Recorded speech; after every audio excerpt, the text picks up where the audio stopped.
They wanna know about Islam, we'll give them da'wah. They wanna know what a Muslim does, we'll give them da'wah. When they wanna hate on our deen, we'll give them da'wah.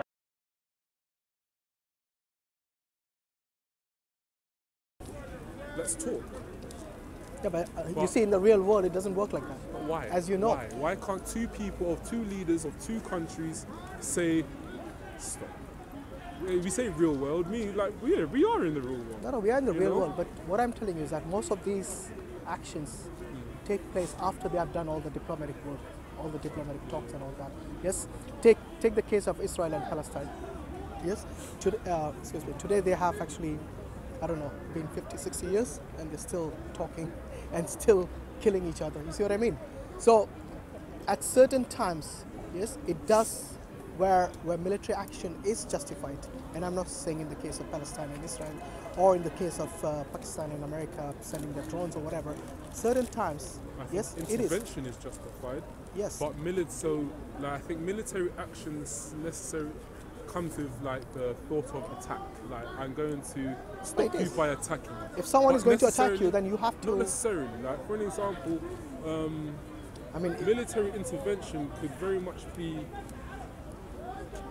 I don't know. Maybe I'm very narrow-minded in my mind. If an army comes marching to your border and they want to take over, for example, the German army when they bombarded London, yes, you're not going to just sit around doing nothing. No. So at that time, military intervention is very much necessary, and that's the reason every nation has an army to protect itself and its borders. But there's this thing of kill and be killed. If you kill me, I'm going to kill you, and it's kind of. It's a cycle. It's a never-ending cycle. It is, but it's something which is necessary sometimes. And unfortunately, somebody you say necessary, it's not necessary because at some point, like you say, it's a cycle, and someone has to stop the cycle.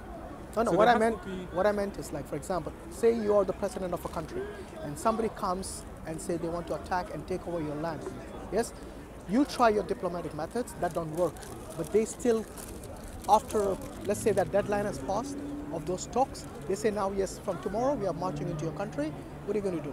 Now, for an example, my initial reaction isn't going to, if I was a smaller nation with a smaller army than the one that was coming to attack. Oh, no. I'm saying you have the ability to attack them back. Fine. If I have the ability to attack them back, that's not necessarily going to be the first course of action. It doesn't have to be. I didn't say it was the first course. I said after you have exhausted your diplomacy, your diplomatic talks and everything, and now they're hell-bent on attacking your country. I must attack first. No, I'm not saying you must attack first. Yeah. I'm asking you, what would you do, what would I do once you have exhausted all those peaceful methods of conversation, talks, or whatever it is, yes, and they are hell-bent on attacking you, and they're already preparing, they're already at your borders, yes, ready to attack the next morning. What do? So I hope I would have been a great leader to make sure I have good protection at my border, so that they wouldn't have got there in the first place. No. It's not about them getting there. Getting there is the easy part for them because they're next door to you. Okay. Yeah. That's fine. And they want to attack you. Like the example given. I'll give you the example of Iraq and Kuwait. Yes. The first Gulf War. In that, what happened was a stronger nation with a bigger army took over a smaller nation. Yes. In that case, everyone, whether they were the Americans, the Brits, the Muslims, non-Muslims, all of them basically allied to push this regime, the Iraqi army, to push them out and Saddam Hussein. So that's what I'm telling you. There are cases in history, in our history, where force was necessary. Fighting force to push someone back, I agree. I agree in defending. I agree with defending this. Yeah. Like, if someone punches you, I agree that you have the right to block and maybe punch them back. Yeah. That's defense. So that's all I'm saying. I'm saying there are times when military action is justified. Okay. Yes. However, you do not go beyond the bounds.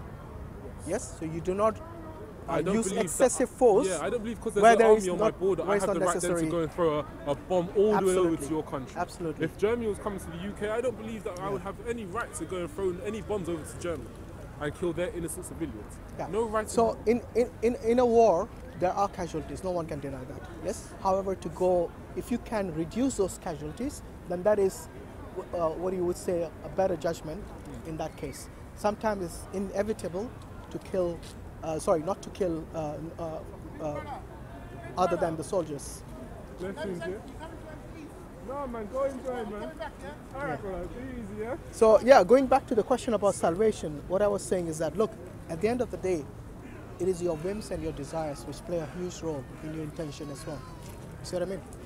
So if everyone says that, oh, as far as I'm concerned, my intention was to do good, yes, but when you see with your own eyes that the result of that is actually oppression, it's actually either taking somebody's life or taking their rights, then this is something. Take abortion, for example. Yes, many people today have no problem with abortion.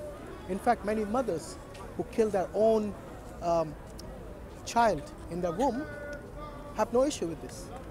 That's because we have been kind of, I don't know, what's the word? You have been oriented in a way, you have been brainwashed in a way that this is okay. It's become a norm today. Could I ask you a question? Yeah. Funny enough, you raised it. When does life begin? So if my soul isn't created, I don't know, at birth, when is my soul created? When does life begin? When does it become something of Value?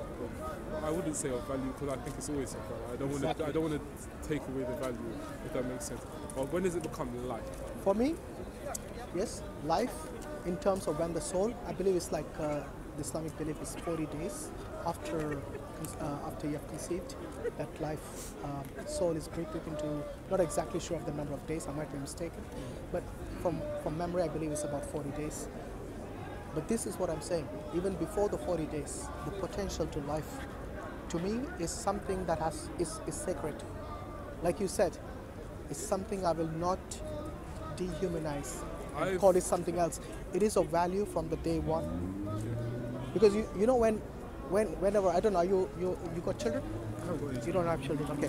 One day when you become a father, yes, and your wife tells you that I am pregnant, she'll be addressing the baby, yes. So even if it's day one, yes, when she says she's pregnant, immediately you and her will consider yourself that we are now going to become parents. Exactly.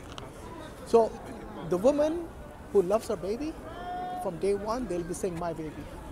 Yes, this is showing you the value of the mother and child relationship. The reason why I ask, because within modern days, within modern society, do people not have the choice not to bring life into a bad situation?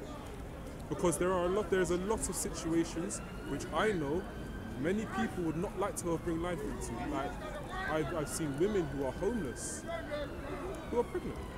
They don't want to be homeless, they don't want to be in such a position, but they're about to bring life into a position that they don't know if they can provide. So what are you trying to say? Does that woman not have a right to make a choice whether she continues with her pregnancy, whether it's abortion or whether it's not? Does that woman not have that right to make that choice? And the reason why I ask is when does life created is, could that not be saying, whether it's 40 days, does that woman then not have the right up till 40 days until life has been given to whatever's there? Does she not have a right to make a decision whether it's good to actually bring life? Does she know the consequence? She can't know the consequence. Why not? When you actually have sex, there's a possibility that she was going to get pregnant. Okay, 100%. Yes? So she knew the consequence of what was going to happen. Time, but you don't know every consequence that was going to happen after. No, I'm not saying every. Yeah. I'm saying if there is a possibility that there is going to be a life after that action of yours, then there is no point in taking the life of someone who was not responsible. You see what I mean? Okay, fine. So for me, as far as I'm concerned, the baby has a right as well. Whether before the 40 days you call it a baby or not, that baby has a potential to get life and to live a life. See, I didn't want to bring up maybe the worst examples. Yeah. You know there are some terrible examples of where women can conceive a child. Yeah. Oh no, I'm not talking about. Look, in the case of rape and all those things, that is not her fault. Yes, course. And it's neither the baby. She's expected to carry 9 months of what could be a very traumatic experience, and potentially give birth to a child she might not be able to love because of the traumatic experience. I totally agree with you. And in those cases, there are scholars in Islam who give the option for them to terminate, because this is an exception to the rule. But as far as I know, most of the pregnancies which are terminated, most of the abortions which take place, is not because of rape. It's not because of any other exceptional reason. I think the only reason is because most of them are unplanned pregnancies. That's yes, very true. and majority of them are unplanned. But this is, you see, Now, is it because when whether it's unplanned or not? no, but when it's unplanned, you cannot then fault the child for that unplanned. If it was the parents whose fault it was, So the parents must face the consequences. of course they must, because they knew what is going to happen. You cannot put that blame on the child. Okay. But in the case, We know, look, no, it's easy to say they know, but we know what happens in the moment. Sometimes people get in the moment, and sometimes things happen, and it's fine. You don't think of certain by the way, things. do you know why I brought up this example? It's again going back to the intention. Okay. Remember? Yeah. So that's why I said, when you have religion, it has defined what is halal, what is haram, what is permitted and what is prohibited. Yes? And that is why you can always, otherwise you'll always try to justify things which are even as bad. To me, killing a child in a womb is one of the biggest or the most unjust thing you can do, because you're taking the life of someone who doesn't even have a say, who cannot even speak, who cannot even defend itself. To me, that is the most unjust thing. Like, for example, there are many people who speak out against the animal rights and so on. Yes, they're perfectly justified in doing so, because these animals who have been killed or butchered or something, yes, unjustly in many cases, they cannot speak, cannot fight back. I have Yes? a question.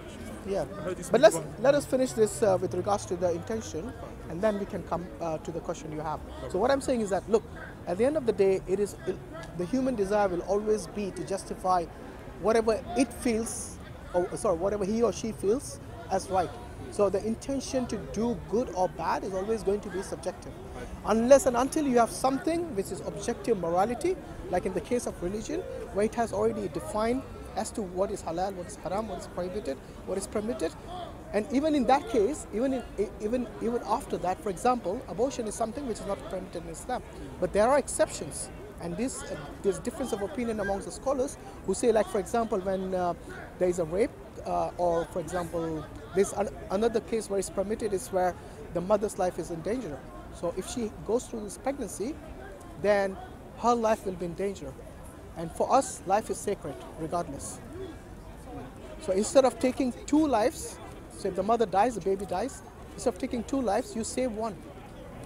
So you minimize the damage in that case. So in exceptional cases, abortion is permitted. However, like I said, most of the abortions which take place today, and you know, it's quite, it's not something that is funny, but it's something that people don't even think of. Millions of babies on a daily basis are killed around the world, you know, and nobody bats an eyelid. If you look at how significant it has become, the significance of this life being basically terminated at a very early stage without any fault of that child is something that people should really think about. Yeah, sorry, go on. You had a question? Yeah, no, I heard you mention halal and haram, and, and then animals and stuff, and what is good and what is not, and about good life of an animal. Yeah. Halal meat. I haven't been, so part of my belief, part of my kind of openness is that something can't be halal if it has not had a good life. If you out of your best knowledge know, for an example, if I take a factory chicken, and I say this chicken has had a terrible life, it's been walking around in its own feces, it's walking over other dead chickens, it's probably got some sort of cancerous growing that it's not even. I mean, what type of chicken is fully developed in 2 months? Chicken since when? So, how can, for me, by definition, how can that chicken be halal? It can't be halal just because someone has prayed on it, just because someone says a prayer.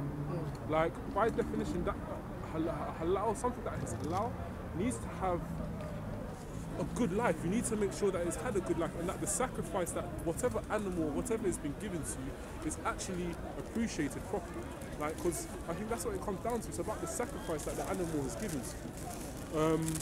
So when No, I think that's a good point. Yeah. when I think about, like, for an example, pigs and swine, and why the reasons why it's haram Haram, yeah. is because the way it is treated and the way it runs around in its own feces and the things it does and the way there are so many other animals that have been now farmed and farmed intensively that now live in a very similar conditions, live in such squalors, but because they have been preyed over, can be called halal. Yeah. Oh, by the way, just because, I mean, imagine if you had a pig who was ethically farmed in a farm which is following all the ethical rules, and they don't walk around in the feces or something. It's still gonna It doesn't. It's still going to be haram because this is something that Allah has prohibited. Yes, and in the case of the Bani Israel, the children of Israel, the Jews, for them it was other things were not permitted, which Allah made permitted later on. Like for example, the fat of the ox or something like that, the fat of the cattle. It was not permitted for them. And Allah says in the Quran, this is because of their disobedience. So certain things they were not permitted because of their disobedience to God Almighty. But besides that, I totally agree. Their disobedience. Whose disobedience? The disobedience of the Jews. So they have been basically not permitted to eat certain food because of their disobedience. That means it was made haram for them because of their disobedience. But I believe this is in Surah Baqarah. I forgot exactly which ayah it is. But when Allah has prohibited something not to eat, then you don't eat of it. Yes, regardless of how ethically farmed you can have it. How can God prohibit something? How has He done so? How? It's Allah's creation. No, by what I mean, so has He done so through the Prophet Muhammad's message? Did He send a message through someone? Did He say? Oh no, this was the message of the previous. Sorry, this was through the message of Moses. Of the Moses, previous, yeah? yes. Okay. Because once Prophet Muhammad came, what was prohibited, it became halal. So for example, this fat of these cattle and so on, which was prohibited, now it's halal. So now it's permitted. So it's been less restrictive in terms of the dietary needs. And the only things that became haram in terms of like animals, like not eating the flesh of the swine and so on, Okay. and not eating the not consuming the bones and the carcass or the blood. So these things are not permitted. However, the other animals are now permitted. So for them, I think even things like, if I remember correctly, camel meat is also not permitted for them, or rabbit is not permitted for them either, and these shellfish, yeah. But see, a lot of these things are not permitted through a reason given by human. A human has decided something is bad, and therefore it's not permitted. Are you talking about the religious rulings now, or you talking about some? I'm talking. For an example, like there's been a long list of things that are prohibited. For an example, and along the lines, at some point, each thing has been prohibited for a certain reason because of a tribute that animal or that particular piece has. Yeah, you're right. There is always some reasoning behind. For example, why is it prohibited to eat? To consume animals which haven't been slaughtered in the religious manner. So for the Jews is a kosher, for Muslims is a zabiha, the halal way, and this is again come down to the ruling of what God permitted in terms of how to slaughter the animal for meat. So you don't just chop off its head and that's it. Yes, and the reasoning for that they say is because the blood flows out completely. Doesn't. So for example, if they just chopped off the head, the animal can have a stroke and the blood doesn't pump out completely. It remains inside the body, inside the meat, and which is not permitted to eat. So there is reasoning behind. If you hang the animal upside down and hang it by its and let the neck hang, it will still drain. The blood will still drain out. Yeah, but not as much as when, for example, when the heart completely stops. Yes, then it'll still retain some of the blood. It won't pump it all out. But when it's what I do understand is about giving